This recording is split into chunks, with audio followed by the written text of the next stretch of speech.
ଚିତାରାଣୀ ମହାନ୍ତ। सम्माननीय सभापति महोदय, पूज्य गुरुजी गुरुमा वृंद एवं मोर छोट बड़ भाई और भौणीगण, आज हूँ रक्षाबंधन।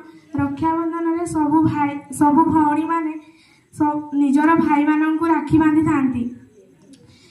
राखी है संपर्कर एक डरी, से जन्म ठार मृत्यु पर्यंत अच्छी।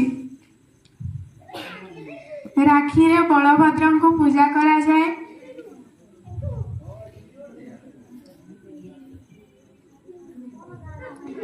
रक्षाबंधन आम भारत रे बहुत धूमधाम रे पालन करा जाए। भौणी माने जोठी थिले मध्य निज भाई मानन को राखी बांधिबा पई रक्षाबंधन रे निज निज घर को आसी थांती।